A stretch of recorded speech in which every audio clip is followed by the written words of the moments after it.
If you or a loved one is struggling with addiction, please call Parents and Addicts in Need at 559-579-1551 or check us out online at painnonprofit.org. Follow us on social media at Pain Nonprofit. Please subscribe to the podcast and share with others wherever you get podcasts and on YouTube. To donate, please click the link in the description and help us save more lives gripped by addiction. There is no more heroin. Right. I'll just put that out there. The name of my nonprofit is No More Heroin. And one of the things that I talk about is heroin in its purest form does not exist anymore. It's been replaced with analog chemicals from China or right. Mexico. These synthetic compounds that are so unstable yet highly addictive.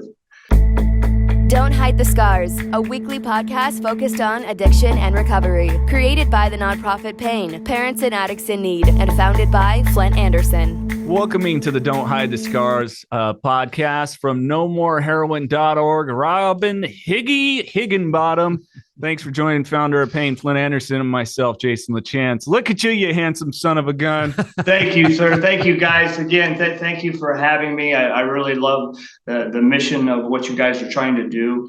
And I applaud your bravery and your transparency and trying to help the ones that are still struggling in addiction or don't even know that they have an addiction. There's such a need for more platforms like this. So it's truly an honor to be here. Thank you, guys. Thanks, Absolutely. Higgy. You bet. Thanks. A place that I want to start, through our conversations and something that Flindt talks about, because, one of our big things that we are really bringing awareness and luckily have the help of the DA. Assembly member Jim Patterson here, at our fundraiser talking about, I always forget, it's AB 2365 that we're trying to get in front of our governor here. We won't go into that part, but to get this thing signed so we can have some initiative about the fentanyl crisis. And one of the things that really popped to me when I was thinking about this conversation, I wanted to lead in with your perspective as someone that struggled with heroin. Flindt, I agree with you that I think heroin's going to go by the wayside completely with fentanyl hitting the streets how it is. It's just rampant in the United States and starting to get global too. Absolutely. There is no more heroin. Right. I'll just put that out there. The name of my nonprofit is No More Heroin. And one of the things that I talk about is heroin in its purest form does not exist anymore. It's been replaced with analog chemicals from China or right. Mexico. These synthetic compounds that are so unstable yet highly addictive, that's wreaking havoc in our communities today. It's truly a game of Russian roulette. Every time you try to, medicate yourself, self-medicate or try to feed your addiction, it's very, very dangerous, and you never know the results you're going to get with the substances you're using, because nobody mixes it, cuts it the same, and a lot of the dealers out there, they don't care one way or another. It's all about the almighty buck, and they know when one addict falls off, there'll be 10 more behind them to take their place. Yeah, absolutely. Even talking with my DEA guys, it's. And people in Washington, D.C., they think the same way right now. Heroin's gone. It's going to be gone within 5 years. It's not even going to be a word, so to speak, because we can make anything we want as strong as we want in any lab anywhere in the world. And again, my DEA guys, they actually think that this is China's covert war against us. And I believe that as well. Instead of dropping a bomb on us, they're dropping a whole bunch of little bombs that are turning into a nuclear one, and they're slowly wiping us out here. And that's why I still find it so damn ridiculous that we can't get people, in Washington, D.C. particularly, to understand what the hell's going on here. It boggles the mind. it's terrorism, plain and simple. They're trying to kill us. They're trying to poison us. They're trying to extract money from us. It's just a form of terrorism to me. And I'm sick of it, for one. Right. And they're succeeding at it. Yeah. That's the thing. They are succeeding. Like I tell people, we're not going to win the war on drugs here. All right. We're not. But so we better educate the hell out of everybody here and do it damn fast. Mm-hmm.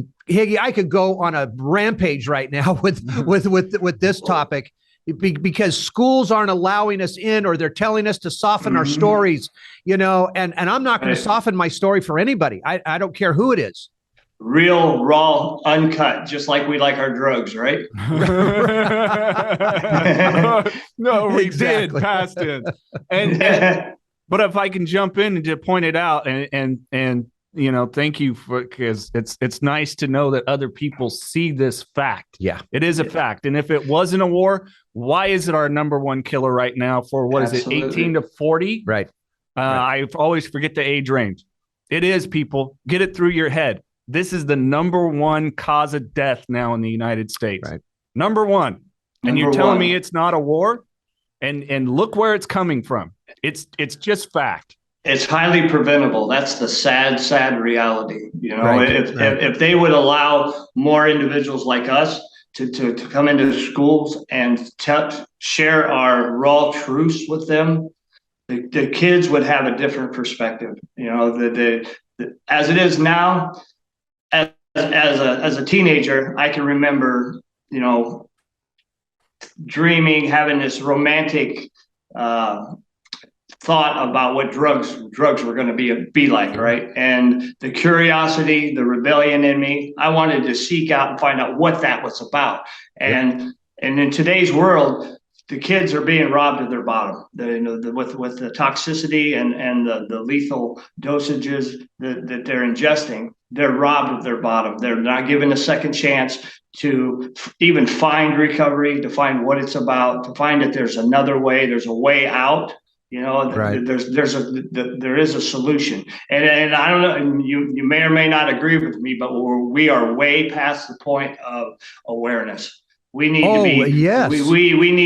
Everybody is aware that we have a fentanyl crisis, carfentanil, whatever, rainbow fentanyl, whatever the substance is. Everyone knows somebody that's passed away, whether it's a loved one, a neighbor, someone in their class. Someone knows someone that has overdosed on fentanyl. But Higgy, this is what I want to bring up, and I agree with you. I agree with you, but I want to bring up a couple things on this topic. One is, look, and again, it's not about me, but I've been preaching that fentanyl is coming for the last 8 years. Right. Mm-hmm. We knew when fentanyl was hitting the East Coast, and invariably when it hits the East Coast, it's going to get to the West Coast at some point. That's just the nature of the beast. But my point here is that as much as there were some of us that were talking about this earlier on, nobody listened. And we as a society have a tendency to wait until the last second when we're already neck deep in it. I mean, Jesus, if we would have stopped Hitler in 1939, we would have probably not seen the tragic end of World War II, right? We saw that coming as well. We continue to do that as a society instead of being proactive. We're waiting till the damn thing is all on top of us. And then to your second point about how everybody knows this, I agree with you. We're past that, almost past that awareness stage. But we have people, at least in Fresno, I'm still shocked at the number of parents that will tell me, I didn't know we had an issue like this. And I want to say, how stupid are you? Do you not read the news? Do you not listen? I mean, how dumb are you guys? We have a society full of ostriches, right? They bury their head in the sand. If it doesn't affect them directly, they'll take no notice of it and go about their business. Or the belief, the denial piece that it'll never happen to me, it'll never happen to my kids, it'll never happen to my husband, my wife. Yep. Whatever, that denial is going to cause a lot of problems and has caused a lot of problems. You know, the old saying is an ounce of prevention is worth a pound of cure. And I really feel that that's appropriate for what we're talking about. You know, as far as the awareness, prevention is going to be where it's at going forward. Let's educate and inform the public as much as possible of the dangers, the risk, the consequences of even trying this substance, because it's in everything, right? A couple months ago, recruiting class for the Army, they were having a party. They were graduating, and a significant amount of those recruits overdosed on fentanyl, snorting cocaine. Right. Wow. Right. Yeah, it's all over cocaine right now. Spraying it on the weed, you know, they're pressing it into pills. It's just not safe to even take a chance, because that short little bitty high that you're going to get comes with all kinds of consequences and dangers, and your life may be, you know, the cost that you pay in being rebellious, being curious.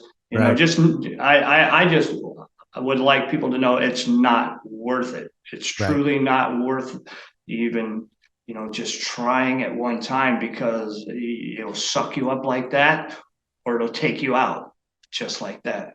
Right. Yeah. I think the key is what you just said is not doing it the first time, because once we've done it and survived and lived through that, you know, that first hit, whatever. Look, when we become addicted to it, this is the message I'm trying to get out to people. The general public, and that includes politicians, it includes medical people, it includes everybody. They don't understand addiction. They don't understand how these brains work, both chemically, I mean, every way. They don't get it. So the big thing out here is, okay, it's now a poisoning. Right? Because the kid didn't want to die. Well, hell, nobody wants to die. Yeah. Okay. But again, stop sugarcoating this thing. Yes, it's a poison. I understand that. But guys, these kids know exactly what they're taking. If somebody's pulling out an M30 pill and putting it on the table, every one of those kids knows that is a fentanyl-laced pill. And they're still willing to take the chance. And especially when you are in your addiction already, you are going to take that chance because you don't want to get dope sick. End of story. Absolutely. And that's what's not getting across out here. That's right. I mean, the getting trapped in it with all the pain, the consequences, the grind of it all, and then the withdrawals. It's a total package deal. This hell will encompass you and suck the life out of you almost immediately. You know, I can look at pictures that I had taken when I was using, and lifeless. Right. My facial features changed. The colors of my eyes changed, and I was just a shell of an individual with only one goal. The next one. I was a slave to the grind, and it's such a horrible, horrible existence. And it's just never ending until you make that choice that you're going to face the pain. And there's a lot of pain involved with this. Right. You know, Higgy, at one point, I thought I actually looked pretty good at 130 pounds. I thought I had that heroin chic thing going on, 40 years old. I mean, I was slim. I was fitting in my kids' jeans, and of course, everybody else thought I had cancer, Right. Oh, gosh. Yeah. That's funny you bring that up, because I just had a doctor's appointment and I'm near my heaviest weight. Well, the last time I was this weight was because my face was so bloated from all the alcohol and everything else. And I looked at pictures of me like when I still was drinking with like famous people, and I'm like, oh my God, what the hell? Like my head looked huge. 8 times bigger. Yeah. Relatable. I'm already a orange on a toothpick, so it's like pumpkin head. Yeah. New Perceptions North, the premier drug and alcohol treatment and recovery center in Central California. A full continuum of medically supervised, top-quality care with programs for detox, inpatient residential treatment with dual diagnosis, intensive outpatient treatment, sober living, support groups, and more. With 50-plus years of combined experience and sobriety, Flindt, Andersen, and Thelma Gatlin Wilson provide adult men and women with the highest caliber of professional health care, treating each client with compassion and respect, and a safe, comfortable environment. To begin the process of recovery, to proudly create and sustain a life without addiction, call 559-978-1507 or visit newperceptionsnorth.com. As a parent now, and I'm seeing the struggles of my own kid. I know that you're kids. I know you're a father, Higgy, you're a father. And, if we don't get into what is going on with these kids, and I mean, they're being so much thrown at them. I was speaking with the lady yesterday about her concern with a 5-year-old. I did an Instagram live, and, the things that are being thrown at them with social media and, these standards. And I'm seeing a lot more people pleasing in teenagers and, and the wanting to fit in and all these things. And, it's just kind of like, what is the one thing that we can really start to target to help? And it's not one thing. It's got to be a whole encompassing thing in your home with your kids. That's right. And it's hard. It's hard to help your kids with self-esteem. Self-esteem's hard in general. Sure. 3 guys that definitely struggled with it. Sure. Absolutely. And, the social media can be the devil. But what about the mainstream music? How they glamorize drinking and partying and Right. taking perks and oxys and smoking weed and whatnot. These younger people are idolizing these people that are glamorizing the things that put us in this hell, Yeah. right? That are fueling this epidemic. I wish there was something. I'm grateful to live in the country that I do, but if there was something that we could do, an addendum to the free speech, just apply it to the music and the message, Right. because there's so much negativity out there. To find artists that put out a positive message is a real bonus and a joy for me. And I like to focus on the positive today, because what I listen to and hear feeds my brain, Yep. it does. Subconsciously or unconsciously, these messages are going in. So I have to be careful of what I feed to my soul, because whether I know it or not, my brain is paying attention. Right. Yeah. I just wish we could, all of us could just take that experience that we had, and just kind of, I dream a genie those kids, to 60 years of age. So they're already past it. Because, look, us 3 sitting here, we're lucky we're here, Absolutely. and right. And so now, I'm everybody's grandfather's age now. And they're going, basically, well, what'd you do?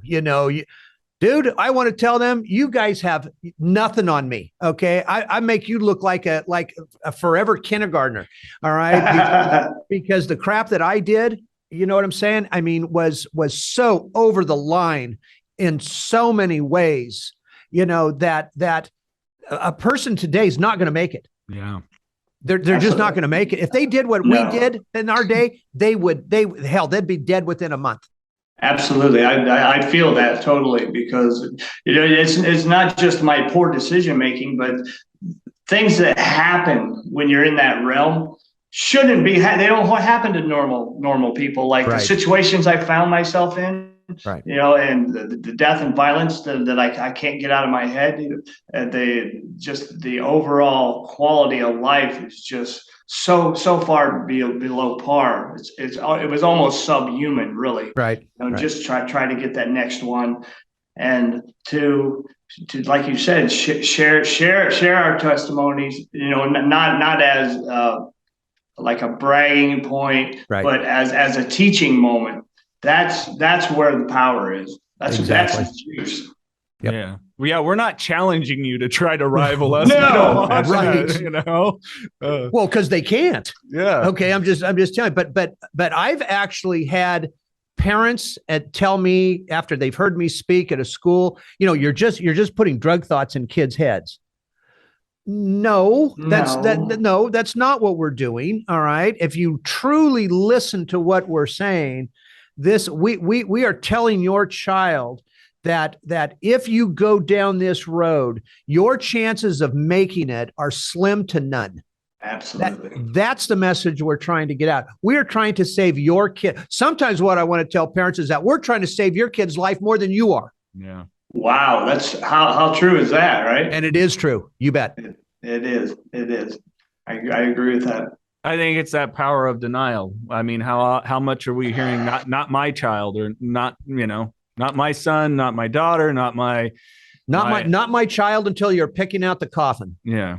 That's right. Or finding them unconscious in the bathroom or in their room, or trying to wake them up for school and they're deceased. What a tragic thing to happen for a parent.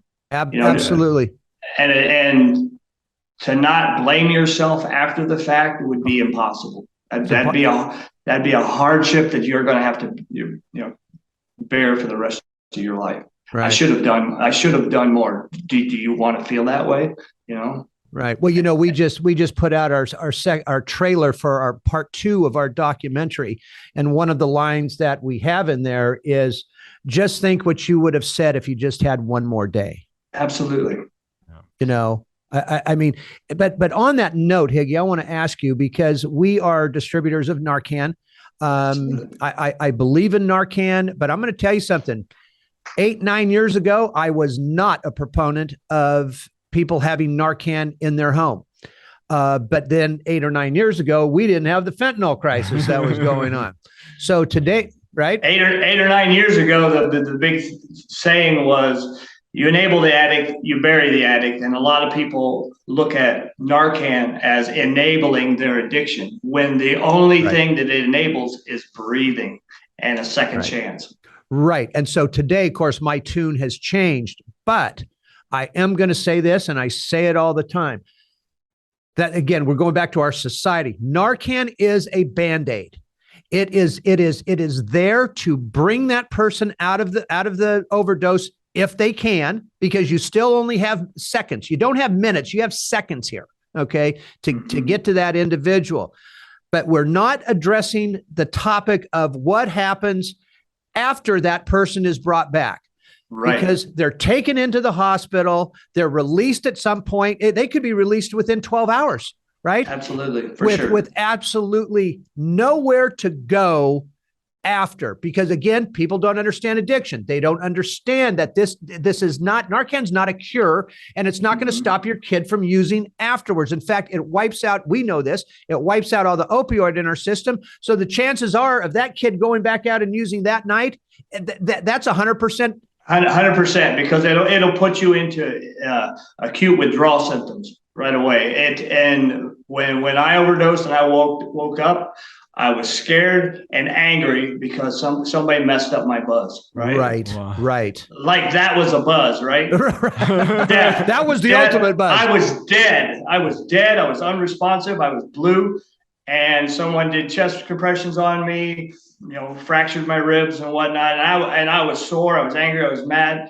And later on, I eventually slipped back into overdose because the Narcan wore off. So what you're talking about is very relevant, because people don't know. They just don't know that the shelf life when Narcan is put into the body, it only lasts for a short period of time. Correct. And there's a real chance that you're going to slip back into overdose. And then the frame of mind as a person that is overdosed, when you wake up, you're petrified, yet angry, and you're sick. And the confusion, and if you're not given tools or someone to talk to or resources, bringing them back is just giving them another opportunity to use again, because they want to alleviate those withdrawal symptoms for one. Right. And that's the most pressing thing was in my mind. I don't want to feel like this no more. So I go back to what I know. Right. Only I'm going to do it different this time. I'll use something different, or a little bit less, or maybe I'll snort it. but the dangers are all the same because you just don't know what you're getting. Correct. Yeah. what you're Correct. using. Well, and hopefully, I don't know what legislation's out there, but we've got to make it more clear that if this is the case and someone ends up at a hospital, that we have to have some sort of immediate to detox type of situation. Because like you said, and I mean, at Flindt, I don't know how many people you've talked to that went to the hospital, released, and then once again overdosed and gone. Well, look, there's some programs going on, and there's actually one here, but God, we don't have enough time in the next 24 hours to talk about this. But there are some programs where people can leave from the hospital and go directly somewhere, even though we haven't set up the somewhere yet. Okay. Because what these doctors are thinking is that if we can release them from the hospital and get them to a harm reduction place, such as a methadone clinic or Suboxone, but I take issue with that. I have no problem in somebody getting them into. Look, Higgy, I hate methadone with every ounce of my soul. I hate it. And even Suboxone, as much as I believe, because I have a treatment center, we do use it for detox for about 10 days. I don't think you can't use it much longer after that, because why do you want to straddle a 25-year-old to something that they're going to have to be on for the rest of their life? Absolutely. You know as well as I, with methadone, you can't live in Fresno, go to San Jose to visit your relatives. You forget your methadone. You cannot walk into another methadone clinic in San Jose to get your dose. So you're not going to possibly not even go see your relatives because you know what? You got to have your methadone. So you're straddled to it. It's just ridiculous. It's the same feeling that I had when using drugs. I couldn't go anywhere because I was afraid that I would run out, or I just didn't want to. I was handcuffed to my drugs, which shackled me to my neighborhood, because I rarely left my own neighborhood because of fear. Right. You know, and knowing that, you know, I wasn't at my most best potential as a person, you know, like we were talking about earlier, you know, it shows up on our face, and I didn't want people to see me that way. Right. Yeah, that shame spiral is something else that it's hard to communicate that to people. It is. Absolutely. What do you think about the border situation? A friend of mine a friend of ours reached out to me yesterday, Brock from Arizona. Yeah. And he was making a statement about the borders. We need to secure the borders for sure. You know, there's a lot of drugs coming in. Look, we obviously need to secure the borders. That's just goes without saying. But in order for us to do that, I just don't think it's ever going to happen. You know, look, do I have a solution to some of these problems? Yeah, it's not a very popular one, right? But you know, it's like with Afghanistan, right? They're the largest supplier of heroin. You call up Afghanistan, you know, on a Tuesday, you know, and you say, hey, boys, you guys got 72 hours to get out of Dodge, because we're coming in with F-16s, and we're literally going to napalm every poppy field that you have and every piece of ground that you can grow anything on. And we're coming in, and is there going to be collateral damage? Yes, there is. But, oh, well, who gives a shit, because you don't give a shit about us. So 72 hours, get out, we're coming in. Now, I know that's the extreme, right? Sure. But we are in extreme times here. Absolutely. How do you, I mean, I did a podcast with somebody as an influencer. She was 26 years old. She was she was married to a Marine. Her passion is the border. Do you know that cartels, among the many crappy things that they do, if those poor folks are trying to get over the border, the cartels will take their children and say, I mean, babies, and this is sick. This is sick stuff. And they will take their babies and tell that parent, if you don't take this amount of drugs over the border for us, we're going to break their legs and we're going to throw them in the Rio Grande River. Wow. And they've done it. I'm sure. So guess what? When you're dealing with the devil, you have to fight like him. We can't be mealy-mouthed about this. We can't be wimps about this. And I know this, not everybody agrees with this, but God, we've got to do something to secure that border. And it has nothing to do with the folks that are trying to get over because they want a better life. I understand that. But in the midst of all that, we've got fentanyl coming over here by the truckload. Fentanyl, meth, anything that all of it. It's time that fentanyl be declared public enemy #1. Absolutely. Yeah. Absolutely. Yeah. And in the midst, and not to downplay anything we've gone through in the last 2.5, 3 years, but we better start taking notice and getting some commercials as much up as COVID-19 about how much this is a risk. I mean, how many more commercials, I see it. Great. I understand. And there are people that have medical issues, but boy, this isn't a medical related issue. This is a total societal issue. This thing will kill you. Like we've said, first time. There you go. Because your kid wants to experiment. Right. Yeah. Well, and the other thing is, this is what I don't understand. With Jim Patterson, right? We worked on this bill, AB 2365. I hope I'm saying it right. But this is to provide monies for more education in other counties in the state of California, and a lot of money for it. Right. This thing, and I just applaud Jim and all of us that have worked on this thing with Lisa Smitkamp, our DA, us, DEA, Homeland, all our boys. But it's sitting on Newsom's desk still. Yeah. Why isn't this guy just going, man, I need to sign that right now? Right. What is taking him so long? I'm glad it's passed, past the subcommittees and past the normal committee and on his desk. But God, how long is it going to take this guy to sign it? Yeah. This isn't a game. It's hard to fathom, what goes through a politician's mind. Right. Is he for us or is he against us? Right. Because there's so many issues that could be resolved, and it's not like there's not enough data out there to show that we need more support, we need more legislation, we need more resources, we need more voices, we need more testimonies, we need more, and because a lot of it will fall on deaf ears. But what about the ones who really need to hear the message?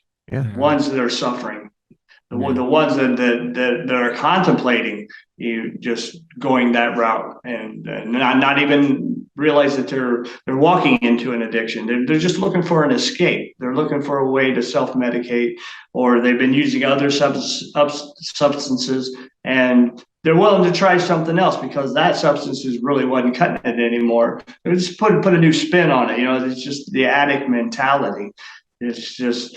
There's people out there that need to hear the message for sure. Yeah. And what's the price of that? Because I know that it's a substantial amount. I believe it's between 3 and 5 million that's being asked. Yeah. I don't think it's a little higher, actually, between 3 and 6. Yeah. 3 and 6. Okay. That's not a grand scheme. We spent over $1 billion wasting taxpayer money on a high-speed rail that never got built. And you're telling me that these lives, when we're asking for, I think the max was around $6 million. You're telling me that we can waste $1 billion on something that never came to fruition, but that's how valueless you see this situation. Right. It's appalling. It's hard to comprehend, right? Hard to grasp. It's just common sense, but he can sign all these bills for electric cars and electric car stations and all this sort of stuff. God damn it. Who cares? Okay. I mean, we've got people dying by the truckload here. And look, you're always going to get the argument from people that they're just addicts. Okay. They're just addicts. And that's where a lot of the mentality, I think, is still at. That's why we need to speak up, right? Because we are those people. We are those people. Right. And we have found a way out.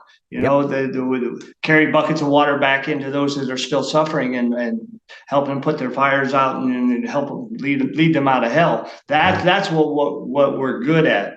Right. But there's not enough of us, evidently. That evidently there's not enough. And that brings up another point. You know, it's wow, I could get in a lot of trouble. But let's go for it. Let's go for it. Okay, let's go for it. All right. So a lot of the parents that I've dealt with over the years, and I'm sure this is just the same in any other community, when they're bringing their kids in, they're all gung ho, right? To help, and we're going to do this and we're going to do that. And like anything else, you know, it slowly starts to dissipate once their kids gets clean. Then everything kind of goes back to what they think is normal, because we're asking parents, look, you need to call your assemblyman. You need to call your state senator. You need to call these people, and you need to push the agenda of what we're trying to push here, okay, to get this stuff signed, to get it on the books so we can go out. And like I said, in the beginning, they're all gung-ho. And then after a while, it's like, where'd you go? Where'd you go? It loses momentum. It does. And it's truly sad, because like you were saying, we need more education on what addiction is, because more chances than not, their child is going to fall back into that rut again, that addiction again. I mean, try telling a 20-year-old, and this is kind of a little story I use with parents. Try telling a 20-year-old that they cannot go into a bar when they're 21 to have a drink like a normal person. Yeah. And the parent will go, well, why can't they? And this is my response. Okay, your son or daughter take your son. Your son's not an alcoholic, right? But he wants to go into a local bar here when he's 21, just to feel like a normal guy, right? He's not even there at 10 o'clock at night. He's there at 7 o'clock in the evening. He's sitting down, he's having a cocktail. And some young lady, you know, with a belly button ring, you know, and an ass about this big, okay, you know, walks up to him and says, you know, hey, can I join you? He says, of course. So she has a drink. He has a drink. They order another one. He knows exactly where this is leading, sure. Right? Mm-hmm. All of a sudden, this young lady has no idea he's in recovery. Right. And she reaches in her pocket and she pulls out that M30 pill and she slides it across the table and goes, you want to share this? Mm-hmm. You and I both know, we all know right here that now I'm focused on that M30 pill sitting there because that's my drug of choice. And that's how it affects our brain. And we're going, I don't care if I get laid. I don't care about the alcohol. Absolutely. I don't care about anything. There's that pill. Let's go outside and do this. Absolutely. Everything goes by the wayside. Right. And that's the danger, okay, of walking into that bar. That's what parents don't understand. That's what nobody understands about the addict's mind. Absolutely. And then the alcohol, the program that I work is deemed a social lubricant, right? It makes everything more tolerable, makes me a lot more funny, a little more attractive, and a little less caring about self-preservation at that time. Right. Yeah. Right. Yeah. While we sit and we're thinking, boy, this gal really likes me. And she's thinking, what the fuck is wrong with this guy? Hey, how you doing? What you got going on? You look great. No, it's Hill, you know. It's like, because it's the delusion we live with, right? Yeah. Those goggles on. Oh, yeah. I mean, you know, I had a conversation with another buddy who got clean, who ironically was a bartender for many years. And, you know, we were talking about it. I was like, yeah, I was more appealing. He's like, no, you became an asshole. I'm like, really? He's like, you weren't unlovable, but you were definitely obnoxious. You know, I was like, oh, goodness, you know, and it's like all the things I don't ever want to be, you know, become. With the exception of maybe these forums. I'm an introvert. Like, hi, how's it going? Right. I'll speak when it's my turn to speak. No big deal, you know, so yeah, it's the delusion we tell ourselves in our head. Yeah, it is. Mm-hmm. So what about the work you're doing with No More Heroin? I know you've been doing a lot more stuff now that I think is important, and hopefully, Flindt, in our busy schedule, we can get out because you've been exploring a lot more self-improvement to pass that along. Absolutely. You know, my history is I'm a chronic relapser, and I've made. The month of October is synonymous with me relapsing. So I'm really I'm paying attention to this month coming up. It's my birth month, but there's things happening on with the stars and the planets and things that affect us as humans. So I'm learning about planet retrograde, and I'm learning about Reiki healing, smudging. I'm on location in Wisconsin currently. I'm consulting for Peshtigo River Center, which is a sober living community for veterans, families, addicts, alcoholics, people that are in need of housing and some structure. So I'm helping with that. But with No More Heroin, we're just a community resource referral center. We create events. I've sponsored music videos. We do speaking. We just help out wherever possible, and a lot of that is through social media. Currently, with the country coming out of COVID and out of lockdown, people are living again, and a lot of people are stepping out of lockdown addicted because they didn't know how to handle the isolation, the depression. And people, a large number of people in recovery have relapsed, and there's a lot of people that aren't here anymore. So helping with burial costs, scholarships for sober living, that's where we're focusing on right now. My COO is Denny Wilson. He's been an advocate for 28 years now, and he's also an author. He's a lobbyist. He's very active on the governmental stage. So having that piece of the puzzle as well is going to be beneficial for us moving forward to get into these communities where the ignorance of addiction.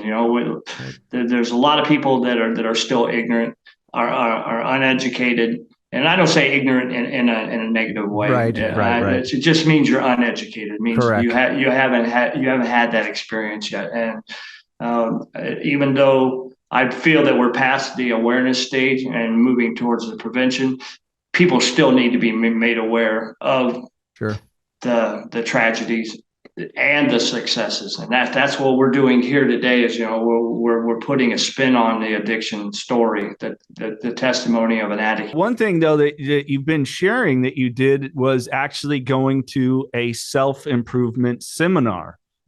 Yes. I forget who the speaker was, what it was. How do you feel that that's impacted not only you personally, but what you can now bring to the recovery community and that you're sharing with people? Absolutely. Self-development, self-improvement has been my focus. And I got involved with a company, Prove It Ketones.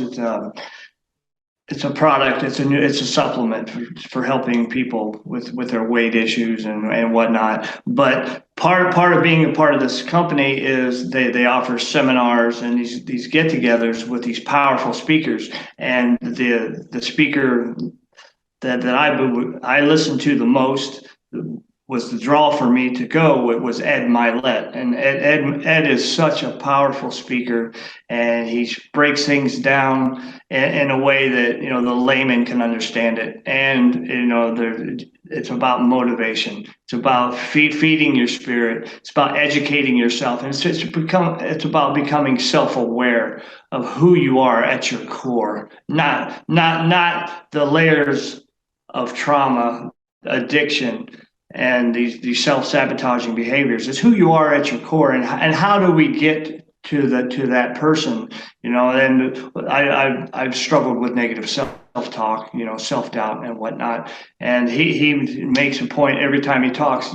You were not born with that critical voice in your head. That was transplanted from somewhere else. Either it's your parents, another relationship you had that caused you to have all these doubts. You were born into this world perfect, beautiful, and wonderfully made. And that's the point that's where I want to be, is back to having confidence and feeling empowered.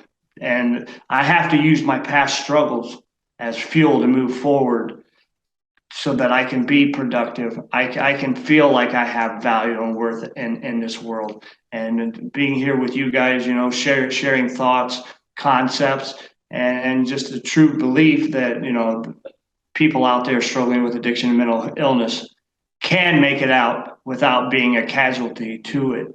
Right. Yeah. Right. Wonderfully said. Well, and I think at the end of the day, through this life, and Flindt drops a lot of wisdom on me that he doesn't realize he drops. It's one of the great things about being a part of this is that life is a lot about mastery of self.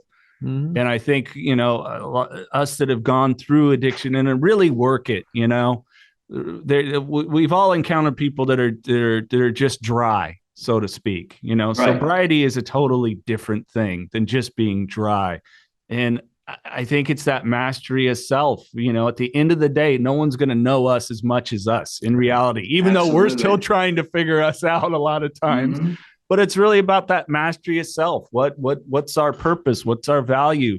What is our why? And I really encourage that with anyone that I talk to that reaches out is finding your why. Enjoy that process. It's not going to be easy, right? But guess what? Life's not easy, and dying from this disease is not going to be easy. But and we get no guarantee how long we get to be here and be of positive impact.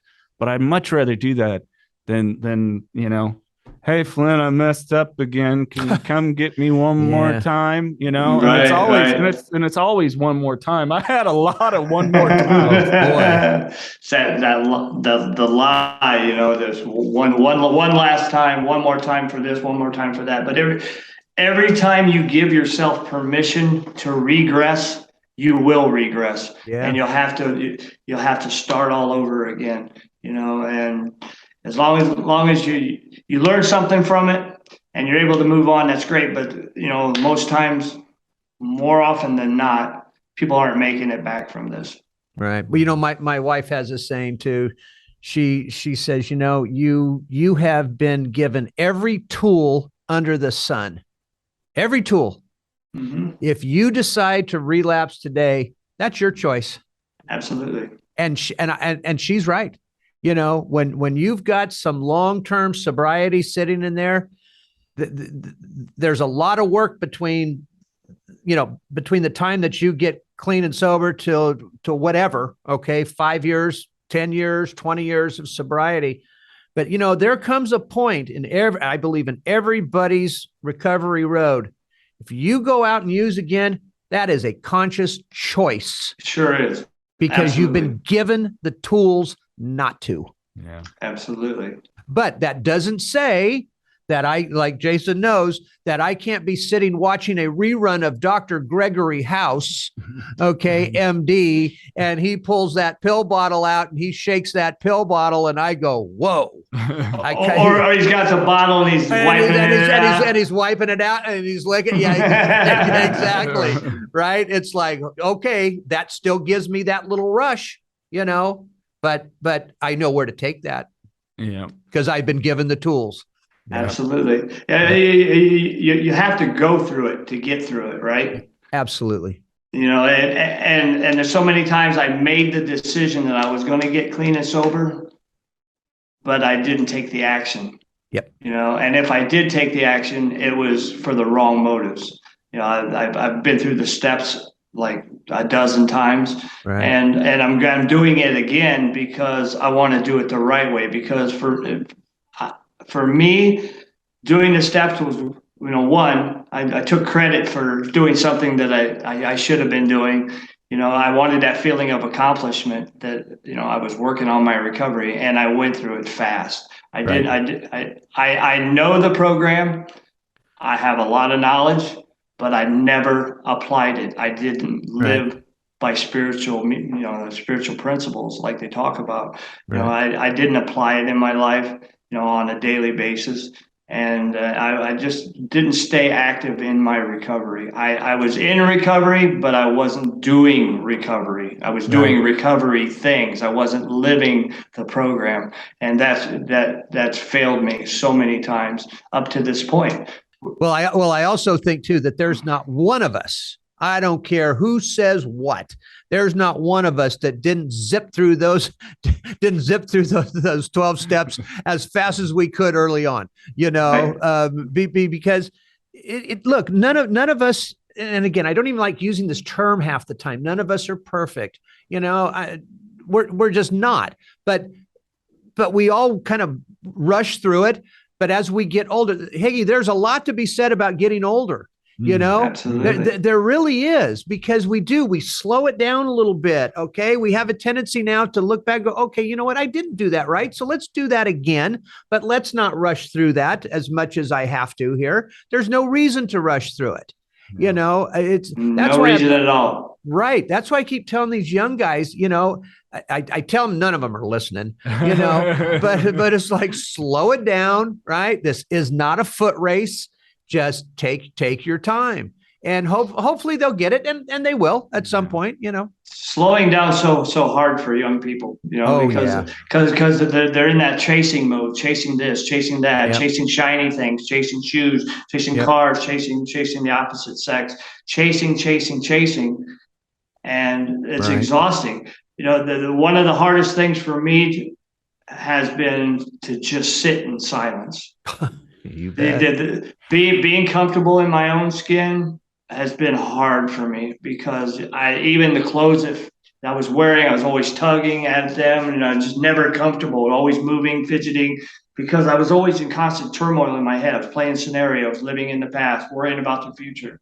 It's just the state of being is so underrated. You know what I mean? Right. Living in the present moment is so underrated. If you can cut out the fear and the worry and live in the moment, you're going to enjoy life so much more, because I've rushed through life chasing objects, chasing people, chasing this, chasing that. And I miss the scenery. There's so much that I missed on my journey that if I was able to, I would go back and try to recapture that, even if it was painful, because there's something I missed because I was rushing and trying to push forward, trying to accumulate this, that, and the other. I just wanted to feel good. I just wanted to feel like I had some worth in this world. I wanted to feel like I was, I had a sense of empowerment about me. Like what I had to say mattered. Like, those are things that I chased. And once I was able to slow it down and sit in the present moment,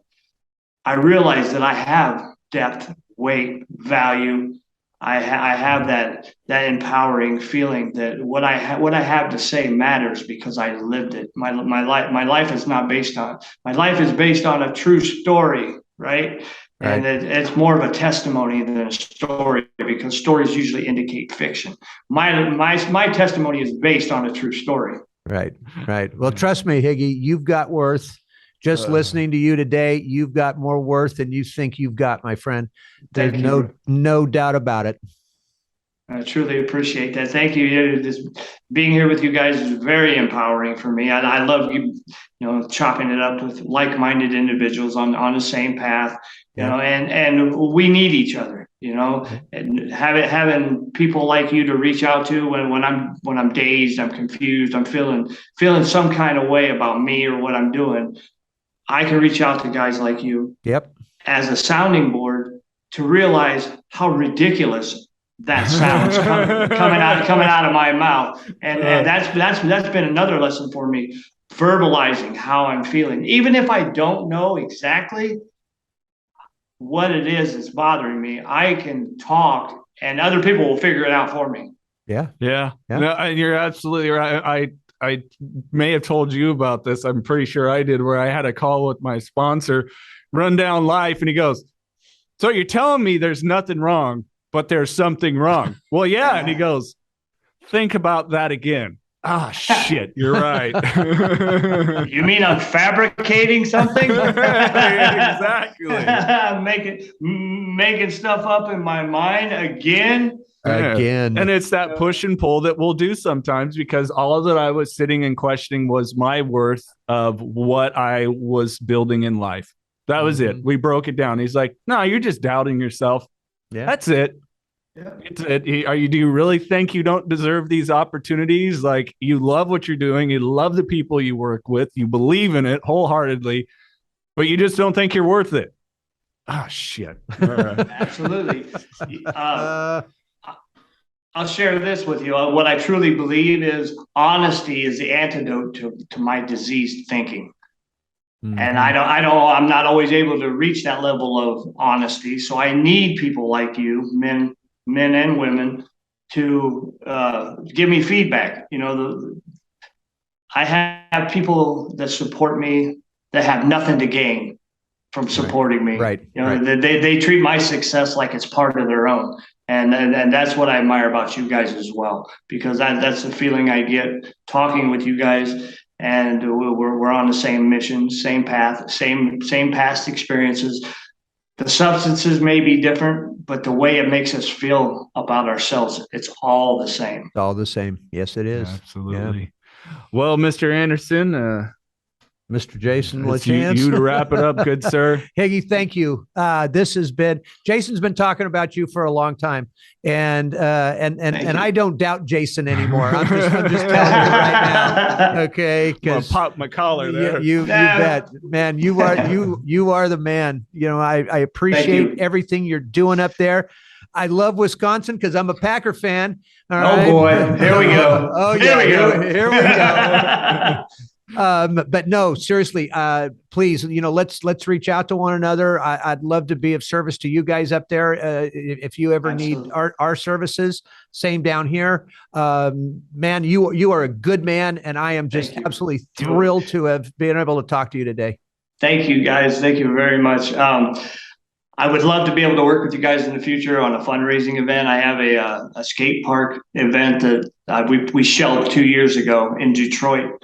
We're bringing some professional skateboarders like Gerald Valley, Andy Roy, Brandon Novak. And Bam was a part of the equation back then. I don't know where he's at currently, but that level of celebrity we're trying to bring in, do a speaking event, have little seminars with the various age ranges of the kids and the adults, and have exhibitions and stuff like that. But I would love to work with you guys on anything like that going forward. Love to do it. Yeah, love to do it. You bet. Andy and Novak are the best. I don't know the other gentleman, and Bam is getting better. So I've had not spoken to him, but people working with him, he's getting better. It's good news, right? It's good news. It's about taking advantage of this second chance, this one last second chance that we got. That's right. If there's life in your lung, breath in your lungs, there's life in your body. That means you're capable of doing and being anything that you want in this life. You bet. Absolutely. You bet. Higgy, if people want to find out more about you, of course, I said this so many times, I have people that don't know you directly, but I know them, and here it is, your content from social media, they're sharing it. So how do we find you online and social media too? On Facebook, you can find me at Higgy 2.0, No More Heroin, my nonprofit page. Instagram's Higgy 0.02.0, Instagram or TikTok, Higgy 2.0. I'm just getting back into advocating and doing podcasts and stuff. So it's really exciting to see where this is going, and being transparent is the best route for any of us, it's to share our struggles and to help the next person. Just share your story. Somebody needs to hear. Somebody out there is waiting for you to show up, and what you tell them may be their part of their survival guide as well, and moving forward through life. If you or a loved one is struggling with addiction, please call Parents and Addicts in Need at 559-579-1551 or check us out online at painnonprofit.org. Follow us on social media at Pain Nonprofit. Please subscribe to the podcast and share with others wherever you get podcasts and on YouTube. To donate, please click the link in the description and help us save more lives gripped by addiction. This podcast contains the views and opinions of hosts and their guests to the show. The content here should not be taken as medical advice. The content here is for informational purposes only.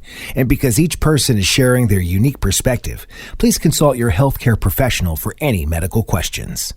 Views and opinions expressed in the podcast and website are our own and do not represent that of our places of work. While we make every effort to ensure that the information we are sharing is accurate, we welcome any comments, suggestions, or correction of errors. Privacy is of the utmost importance to us. For those wishing anonymity, people, places, and scenarios mentioned in the podcast have been changed to protect confidentiality at the request of certain guests. This website or podcast should not be used in any legal capacity whatsoever, including but not limited to establishing standard of care in a legal sense or as a basis for expert witness testimony. No guarantee is given regarding the accuracy of any statements or opinions made on the podcast or website. In no way does listening, reading, emailing, or interacting on social media with our content establish a doctor-patient relationship. If you find any errors in any of the content of this podcast or blogs, please send a message through the contact page.